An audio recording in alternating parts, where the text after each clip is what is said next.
Alléluia. Merci Jésus. Merci pour ce moment glorieux encore que nous allons passer à ta présence. Oui, ce deuxième numéro t'est consacré ce soir. Merci Père.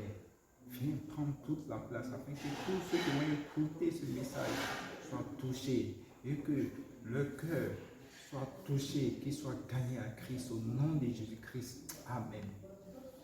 Chers auditeurs, chers frères et sœurs, soyez les bienvenus dans cette vidéo que je suis en train de faire.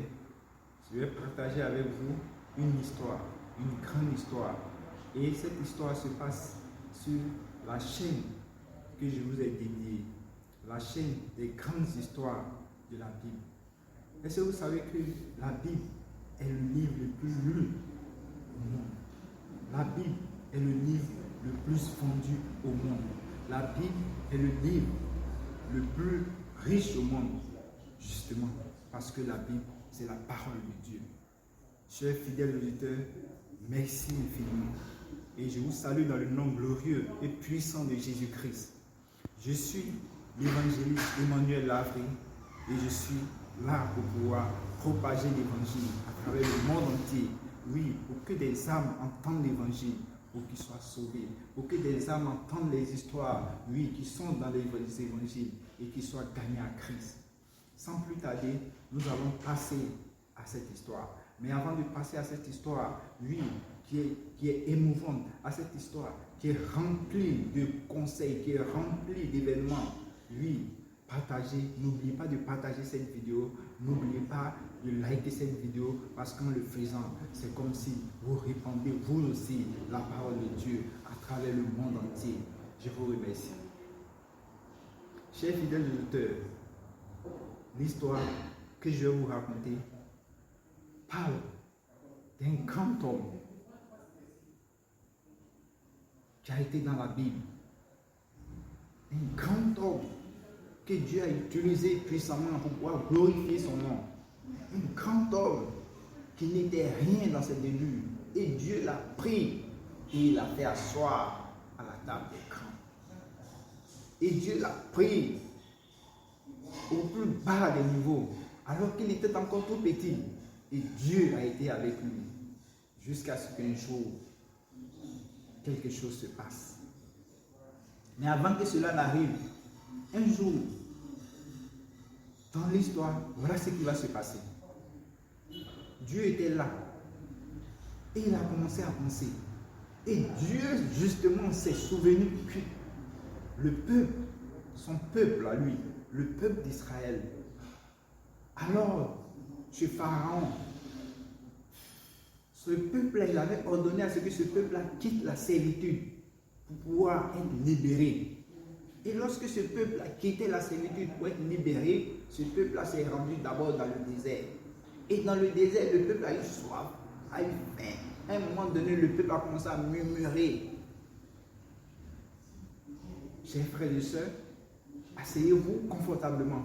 Parce que ce qui suit, je suis sûr d'une chose, c'est que vous n'avez jamais entendu cette histoire de la manière dont je vais vous la raconter. Et le peuple d'Israël avait tellement soif qu'il a commencé à murmurer aux oreilles de Moïse. Tu nous as amenés dans le désert pour pouvoir nous assoiffer, pour pouvoir nous affamer, pour pouvoir nous faire mourir. C'était mieux de rester là-bas. Et Moïse, ses paroles ont commencé à monter aux oreilles de Moïse. Et Moïse, le serviteur de Dieu, a commencé à parler à Dieu. Seigneur, il faut que tu fasses quelque chose. Donc, Dieu a dit à Moïse de frapper un rocher et que l'eau allait sortir. Quand Moïse a obéi à Dieu, il a frappé au rocher, l'eau est sortie justement, et le peuple de Dieu a bu et leur soif est passée. Ils ont eu à nouveau la force de pouvoir reprendre la route, pour pouvoir marcher dans le désert à la suite de Moïse, avec pour guide Dieu lui-même, parce que Dieu était avec eux dans ce désert-là. Lorsqu'ils sont sortis, lorsqu'ils ont fini de boire l'eau, lorsque Dieu a fini d'opérer ce miracle-là dans leur vie, et ils se sont rendus dans un autre territoire. Voilà que un ennemi s'élève contre eux pour les empêcher de franchir la route par laquelle ils devaient passer. Très chers auditeurs, écoutez très bien ce qui suit. Le peuple de Dieu, Dieu vient de se glorifier, il vient de faire un miracle. En demandant à Moïse de frapper un rocher, et l'eau sort de ce rocher. Le peuple a pu boire de l'eau. Ils reprennent le chemin. Et qu'est-ce qui va les arriver en chemin? Un certain ennemi du nom, un peuple du nom d'Amalek va se dresser contre Israël pour empêcher Israël de pouvoir passer. Chers amis, il y a eu un combat ce jour-là. Dieu a délivré Israël de ce peuple-là. Mais ça n'a pas été facile parce qu'ils étaient tous affaiblis par la soif. Ils venaient à peine de boire de l'eau. L'eau là n'était même pas encore descendue. Et voilà qu'Amalek se dresse devant Israël pour pouvoir les attaquer. Oh, chers auditeurs, Dieu étant sur son trône de gloire, s'est rappelé, s'est souvenu de ce qui s'est passé là-bas ce jour-là. Et ça a été le point de départ de toute l'histoire que je vais vous raconter.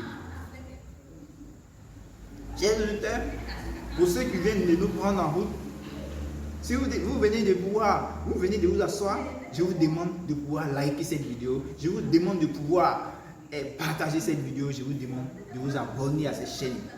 Car cette chaîne, c'est une chaîne pour partager la parole de Dieu, pour décortiquer la parole de Dieu, pour nous nourrir de la parole de Dieu à travers les réseaux sociaux. Parce qu'aujourd'hui, 90% de votre temps, je dirais 80%, 70%, vous passez ce temps-là sur les réseaux sociaux et sur Internet. Donc, le besoin s'est fait sentir de pouvoir répandre également l'évangile de Jésus-Christ sur les réseaux sociaux, répandre la parole de Dieu sur les réseaux sociaux. C'est pourquoi nous sommes là.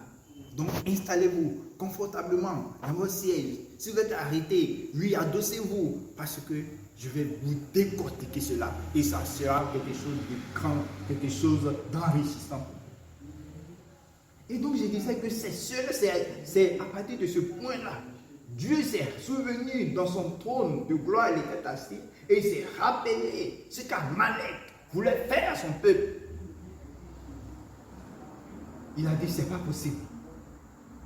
Regarde-moi un peu comme ça. Voilà ce qu'ils ont failli faire. Voilà ce qu'ils avaient décidé de faire à Israël alors que je voulais enlever Israël de la maison de servitude.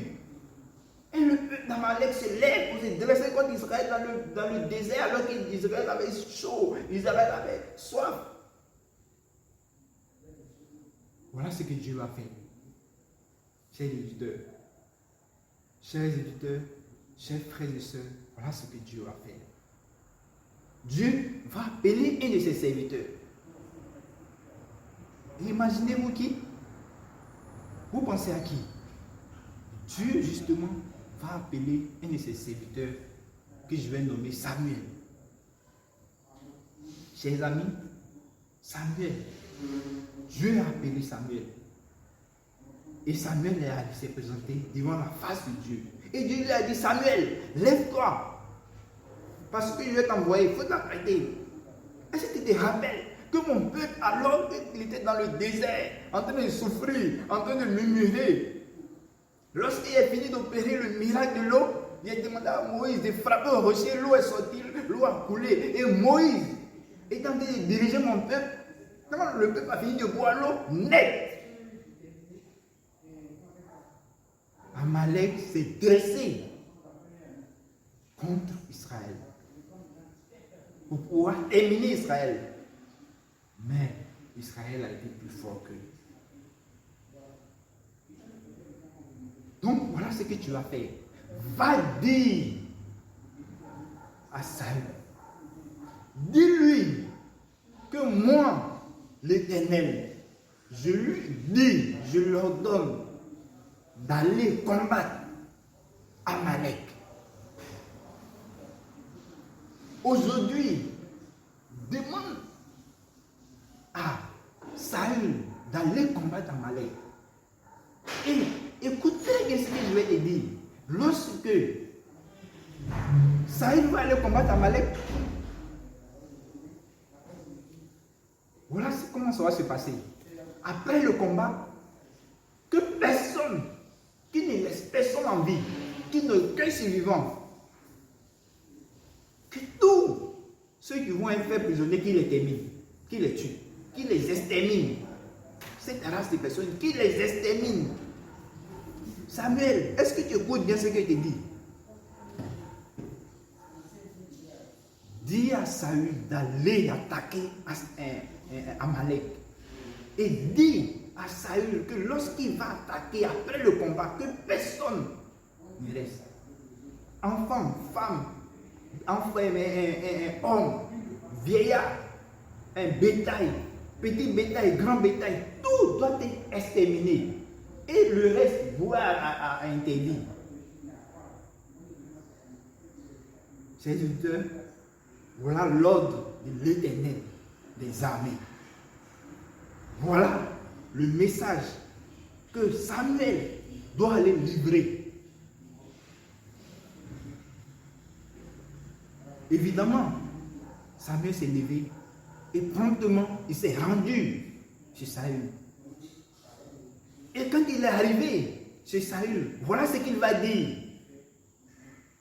Il a dit à Saül, est-ce que tu te rappelles, Saül, que c'est moi, Samuel, que Dieu, l'Éternel, avait choisi en son temps pour venir te oindre ton roi? Tu te rappelles? C'est moi encore que Dieu choisit pour venir te dire que lui, Dieu, il te demande d'aller combattre Amalek. Mais lorsque tu vas aller combattre, qu'il n'y ait aucun survivant. Tu dois les exterminer. Femmes, vieillards, enfants, bétail, petit bétail, tout va être exterminé. Et tout ce qui va leur appartenir, que ce soit voué à l'interdit. Est-ce que tu entends bien? Voilà ce que l'Éternel me charge de te dire. Chers auditeurs, voilà le début d'une aventure de guerre pour Saül. Va-t-il faire ce que Dieu lui a demandé? Va-t-il accomplir la volonté de Dieu? Chers auditeurs, vous et moi, nous sommes là. Nous allons découvrir ensemble ce qui va se passer. J'aimerais profiter de l'occasion pour pouvoir remercier ceux qui viennent de se connecter encore. Et leur dire que s'ils viennent de prendre le train en marche, qu'ils continuent de suivre et qu'ils réécoutent encore l'histoire. Et pour ce qui est de la suite, voilà ce qui va se passer. Saül a pris ses hommes et ils sont allés en guerre. Ils ont combattu. Ils ont été victorieux. Les guerriers de Saül ont commencé à prendre les animaux qui étaient bien dodus, les animaux qui étaient bien forts, qui étaient bien présentables, en bonne forme. Ils ont commencé à les prendre. Ces animaux-là, non, on ne va pas les tuer, on va les garder. Ceux-là, on peut les utiliser. Et lui-même, Saül, il a décidé de ne pas tuer le roi d'Amalek, c'est-à-dire Agag, qui était le roi d'Amalek. Il dit non, le roi là, je ne vais pas le tuer, je vais le garder. Et il a gardé le roi, et il est venu avec le roi comme prisonnier. Chers auditeurs, chères auditrices, j'aimerais vous dire encore merci. Voilà ce qu'il vient de faire, voilà ce qui vient de se passer. Saül a décidé de ne pas tuer le roi d'Amalek. Saül a décidé de garder tout le bétail et de ramener le bétail avec le peuple d'Israël. Saül a fait un choix. Qu'est-ce qui va se passer dans la suite de l'événement? Est-ce que cela va plaire à Dieu? Qu'est-ce que Dieu va poser comme acte? Ensemble, nous allons découvrir cela. Chers amis, chers auditeurs, cette histoire est comparable à beaucoup d'histoires dans cette vie-là. Mais sans plus tarder, je vais poursuivre l'histoire. Alors, après ces événements, Dieu, dans sa grandeur et dans ses analyses, va dire, va adresser des paroles à son serviteur Samuel. Et dit à Samuel, Samuel, franchement dit, je me repens d'avoir choisi ce gars, d'avoir choisi Saül. Je suis découragé. Je regrette de l'avoir choisi. Il a été un mauvais choix. Est-ce que tu sais ce qu'il a fait? Ce que je lui ai dit de faire, ce n'est pas ce qu'il a fait. Ce que je t'ai envoyé d'aller lui dire, ce n'est pas ce qu'il a fait. Je lui ai dit d'exterminer tout le monde. Lui, Saül, il n'a pas exterminé tout le monde. Il a gardé le bétail, il a gardé le roi, et il a gardé, il a trié. Et les choses qui sont chétives, les choses sans valeur, c'est ça, ils ont terminé. Oh! Chers auditeurs, voilà des paroles qui sont en train de bouillonner dans le cœur de Dieu. Voici des interrogations qui sont en train de tourner dans les pensées de notre Créateur pour celui qui l'a créé, pour sa créature. Ah, si vous étiez à la place de Saül, qu'auriez-vous fait? Chers auditeurs, Dieu est découragé de Saül. Dieu est découragé de sa créature. Chers auditeurs, la suite de l'histoire va nous prouver cela. Voilà ce qui va se passer. Dès l'instant où Dieu va finir de dire à Samuel ce qui est en train de bouillonner dans son cœur, Samuel a commencé à s'irriter. Il a commencé à se fâcher contre Saül. Mais ce n'est pas possible. Lui-même n'était plus fâché que Dieu. Il s'est levé même sans même que Dieu ne lui dise, il s'est levé pour aller trouver Saül. Il allait trouver Saül, mais Saül n'était pas là. Saül est où? Saül est où? Le peuple dit à Samuel que Saül est en train de se faire un monument. Après ce qui s'est passé, il est tellement content qu'il est en train de faire un monument à son nom. Chers amis, chers frères, chers sœurs, après cette bataille, Saül a décidé de devenir un monument.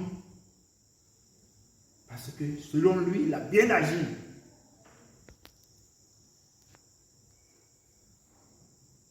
Chers amis, voilà une histoire qui est en train de tirer vers sa fin. Parce qu'avec ce qui vient de se passer, qu'est-ce que Dieu va faire? Dieu va-t-il rester là? Dieu va-t-il prendre une décision? Chers auditeurs, Dieu a déjà pris sa décision. Avant même que Samuel ne laisse Dieu pour pouvoir partir, rencontrer Saül, Dieu avait déjà pris sa décision. C'est pourquoi le cœur de Samuel était irrité. Et quand Samuel est arrivé en face de Saül, il lui dit, qu'est-ce qui se passe? Qu'est-ce que tu as fait? comme ça. Il dit, mais il ne se reproche rien. Ça, il ne se reproche rien. Il dit, mais fais ce qu'il m'a dit. J'ai fait ce qu'il m'a dit. Je suis allé en guerre, j'ai combattu, j'ai eu la victoire, j'ai amené le roi, j'ai fait ceci, j'ai fait cela. Et puis, comment on appelle les animaux, bon, on a laissé d'autres. Chers amis, chers frères, chers internautes, Samuel va dire une seule parole à Saül. Il va lui dire, est-ce que c'est ce que Dieu t'a dit de faire? Est-ce que c'est ce que Dieu t'a dit de faire? Il ne se reproche rien. Il dit oui, c'est ce qu'il m'a dit de faire. Il dit non, je suis désolé. C'est pas ce qu'il t'a dit de faire. Je t'ai dit que Dieu m'a chargé de te dire d'exterminer tout le monde. Aucun survivant, aucun rescapé. Toutes les affaires qui vont rester à pour ouvrir ça par interdit.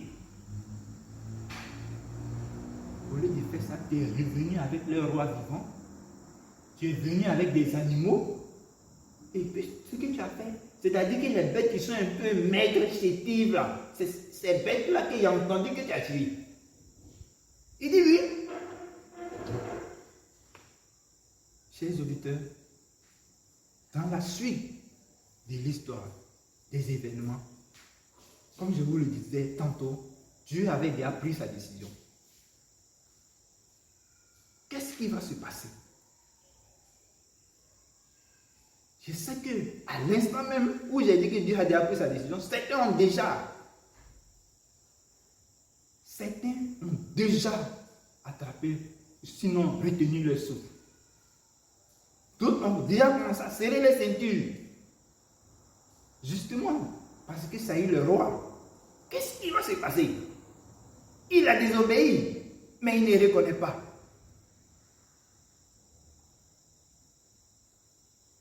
Il lui a dit, Samuel a dit clairement à Saül qu'il a désobéi à Dieu. Ce qu'il vient de faire là, c'est grave, c'est pas bon.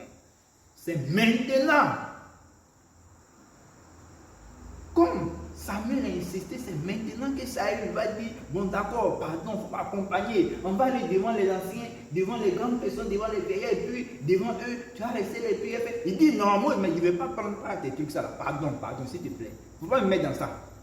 Ah, Samuel lui dit, il n'est pas le. Il dit, non, pardon.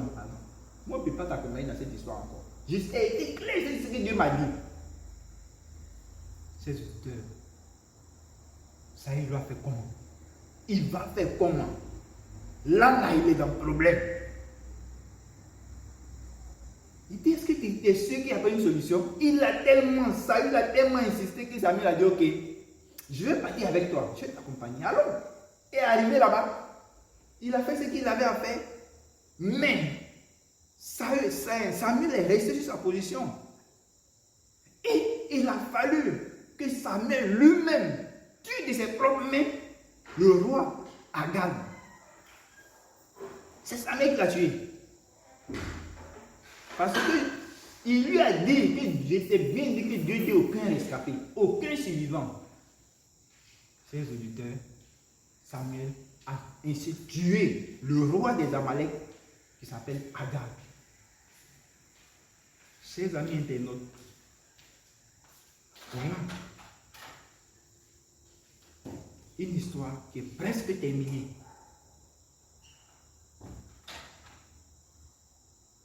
Une histoire qui est presque terminée parce que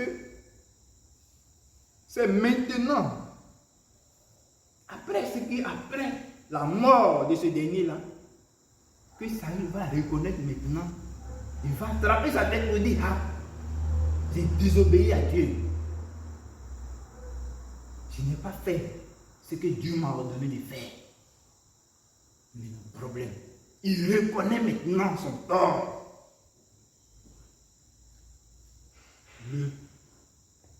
Sur le coup, la sentence va tomber. Selon vous, quelle sera la sentence? C'est une peur. Ça aurait été vous, quelle allait être la sentence? Je vous l'ai dit, je ne vais pas passer par 4 chemins, ni par 2 chemins. Samuel a dit à Saül que, comme tu as désobéi à Dieu, tu as rejeté les ordonnances de ton Créateur, de l'Éternel. L'Éternel te rejette. De cette même manière, lui aussi te rejette. Donc à partir d'aujourd'hui, il faut considérer que Dieu t'a rejeté comme ça. Hein? Comme ça, Dieu l'a rejeté. Vraiment, chers amis, je sais que d'autres ont mal au cœur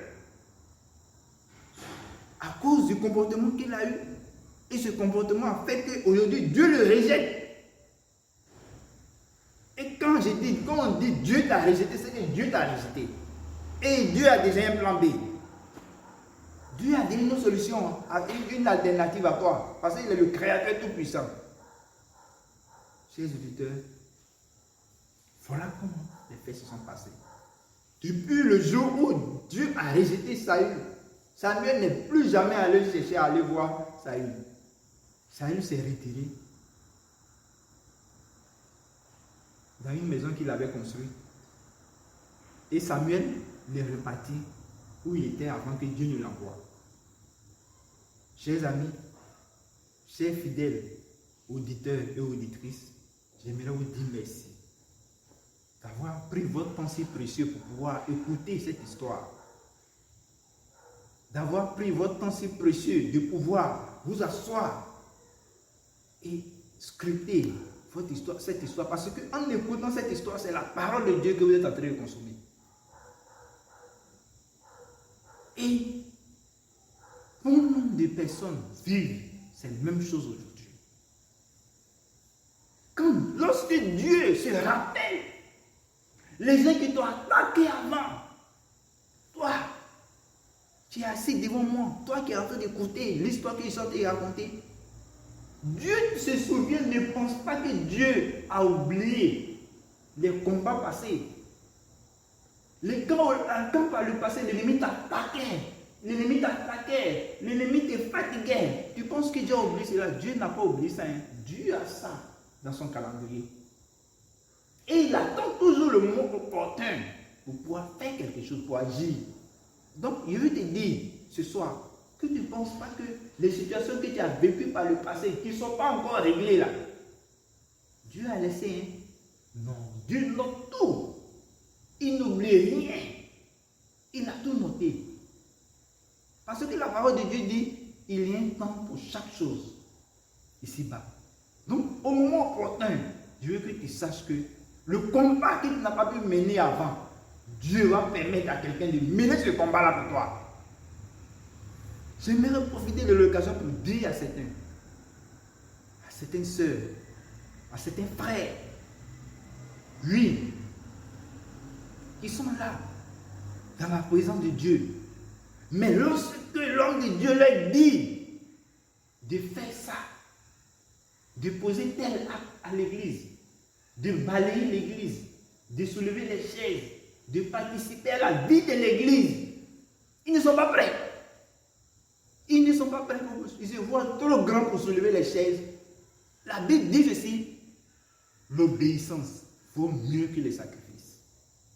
Comme il peut acheter les chaises, il peut donner une grosse enveloppe au pasteur ou à l'évangéliste ou au prophète. Donc, il se voit trop grand pour soulever les chaises, pour placer. Détrompez-vous, chers auditeurs. Détrompez-vous. La parole de Dieu est claire sur un certain nombre de choses. Devant Dieu, nous sommes tous les mêmes. Nous devons tous participer à la vie de l'église. Nous devons tous soutenir son église, soutenir les ministères. Ne vous mettez jamais à l'écart. Parce que Dieu comptera tout ce que vous allez poser comme acte. Cela aura de la valeur devant Dieu. Et c'est cela qui va faire que Dieu va vous approuver.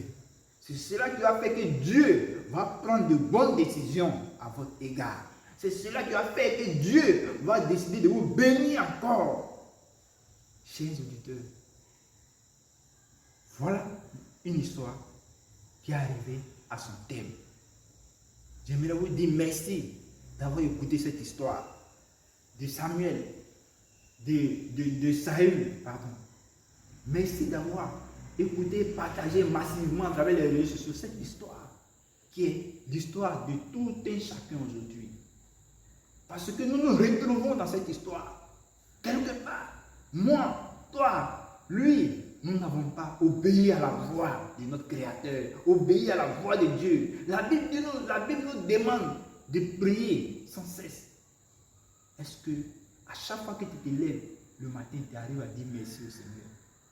La Bible nous dit de ne pas que ce livre, oui, de la parole de Dieu ne s'éloigne point de nos yeux et puis de notre bouche. On doit méditer ça matin, midi, soir.